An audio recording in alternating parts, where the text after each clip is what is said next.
Price ಅಲ್ಲ ಕರ್ತನಾಮಕ್ಕೆ ಸ್ತೋತ್ರವಾಗಲಿ. Good morning, ಎಲ್ಲರೂ ಚೆನ್ನಾಗಿದ್ದೀರಾ ಅಂತ ಈ ಬೆಳಗಿನ ಜಾವದಲ್ಲಿ ನಿಮ್ಮನ್ನು ಪ್ರಾರ್ಥಿಸುವಂಥವನಾಗಿದ್ದೇನೆ. ದೇವರ ವಾಕ್ಯ ವಚನವನ್ನು ನಾವು ನೋಡುವಂಥವರಾಗಿರೋಣ.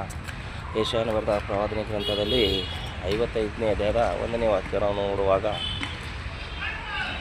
ಎಲೆ ಬಾಯಾರಿದ ಸಕಲ ಜನರೇ ನೀರಿನ ಬಳಿಗೆ ಬನ್ನಿರಿ.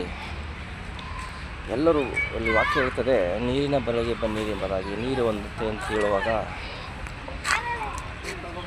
ನಮ್ಮ ಯೇಸು ಕ್ರಿಸ್ತನೇ ಆ ನೀರಾಗಿದ್ದಾನೆ, ಜೀವಜಲದ ನೀರಾಗಿದ್ದಾನೆ.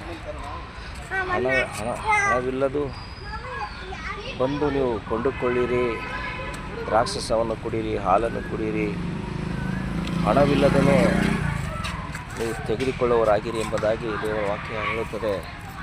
ಹೌದು ಪ್ರಿಯರೇ, ಇದು ಸುವಾರ್ತೆಯ ವಿಷಯವಾಗಿ ಯೆಶಾಯನ ಬರೆದ ಪ್ರವಾದನೆ ಗ್ರಂಥದಲ್ಲಿ ಮುಂಚೆನೇ ಹೇಳಲ್ಪಟ್ಟಿದೆ.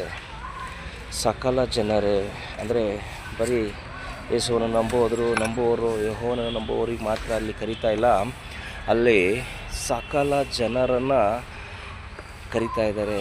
ಈ ಜೀವಜಲದ ನೀರಿನ ಬಳಿಗೆ ಬನ್ನಿರಿ, ಬಾಯಾರಿದವರೇ ನೀವು ಯೇಸು ಕ್ರಿಸ್ತನ ಬಳಿಗೆ ಬನ್ನಿರಿ ಎಂಬುದಾಗಿ ಈ ವಾಕ್ಯದಿಂದ ದೇವರು ನಿಮ್ಮನ್ನು ಬಹಳವಾಗಿ ಆಶೀರ್ವಾದ ಮಾಡಲಿ ಎಂದು ನಾನು ಪ್ರಾರ್ಥಿಸುವಂಥವನಾಗಿದ್ದೇನೆ. God bless you all.